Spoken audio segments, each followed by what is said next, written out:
Hello, everyone. Welcome to Tuesday, the 17th day of May, 2022. Your Day Weather Podcast is being brought to you by Cowboy State Daily, Wyoming's news authority. Check them out at cowboystatenewsdaily.com.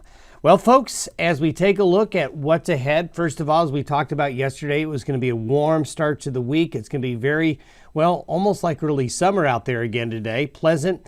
Temperatures will be 70s, 80s. Thunderstorms will develop today. Some are going to be strong in a few areas. We'll show you where. That strong cold front we talked about yesterday, it's on track. It's not turning back. It's going to plow into the region Thursday and Friday and bring lasting effects into the weekend.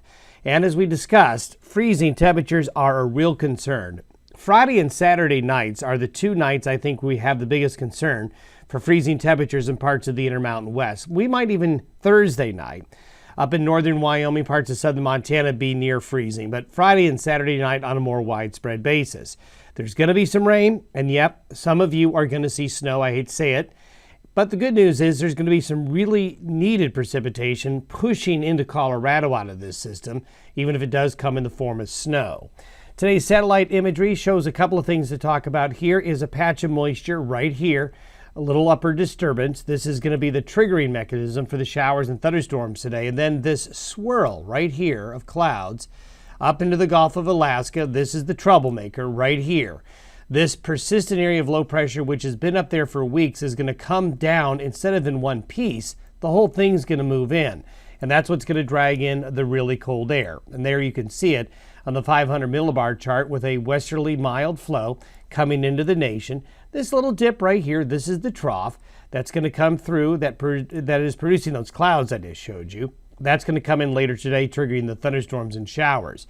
There's a good amount of water with this little wave. This is the precipitable water. We show this during the thunderstorm season to kind of show you where the best available water vapor is to bring showers and thunderstorms, and the green and blue shows that area is moist. The brown shows the more dry areas. This is where the thunderstorms are going to be most active by afternoon today. And you can see, look at Nebraska, kind of in the bullseye there, but eastern Wyoming, even back into parts of Utah and into northern and eastern Colorado, we'll see some action. This is where the severe weather threat is the highest. Notice this bullseye here in northeast Kansas into eastern areas of Nebraska. This enhanced area is going to have some bad weather today. Heavy rain, large hail, tornadoes, strong winds. But notice the second shade of green of the severe weather threat is getting back into eastern Wyoming, northeastern Colorado, and into the panhandle of Nebraska. So this area, the green area and the yellow area, is definitely going to need to watch out for severe weather today. This is the hail risk. This is a really high hail risk for eastern areas of southeastern and eastern Nebraska and parts of northern Kansas. As we go into the front, this is the frontal system by Thursday night. This is by midnight Thursday night. High pressure up into the Gulf of Alaska displaces the cold air that's now in the Gulf of Alaska and pushes it here. When you have a big change in latitude, where there is a big shift from a high latitude air mass to a lower latitude air mass getting shifted, a displacement from high latitude to low latitude, this is where you get these big temperature swings. And boy, there's going to be a big one here. This is by Friday morning.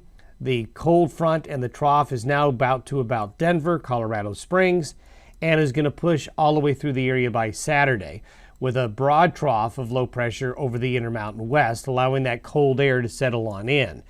This is the temperature contrast by Thursday afternoon. Basically, this is 6 p.m. Thursday. You can see the boundary extremely well between the very, very warm here and the very cold air here.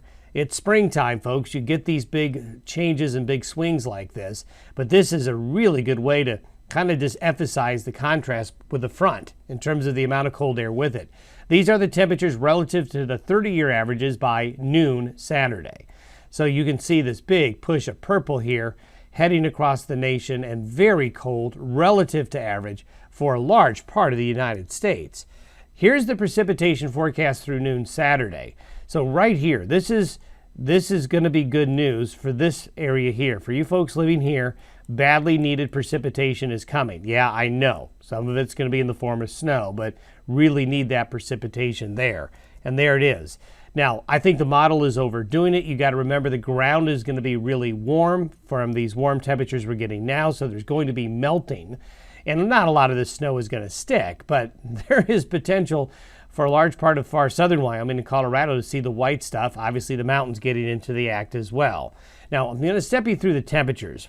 Now, these forecasted temperatures are just that. They're forecasted temperatures. So we're just looking at this as a guide, but this is by Friday morning. So kind of pick your location, and you're going to see that there's lots of 20s and lower 30s out there for Friday morning, especially across the northern Rockies and the northern plains. This is by Saturday morning. Saturday morning by far is going to be the coldest. Is it really going to be 2 below zero in Walden, Colorado?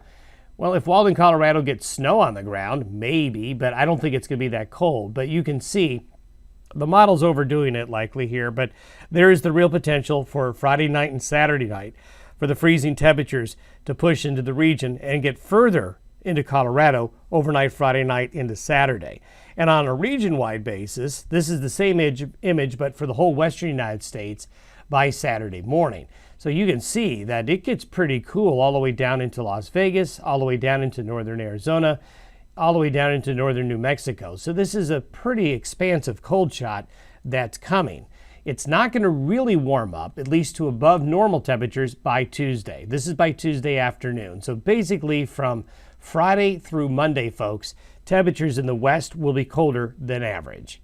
Thanks for watching. We'll update you tomorrow. Have a good Tuesday.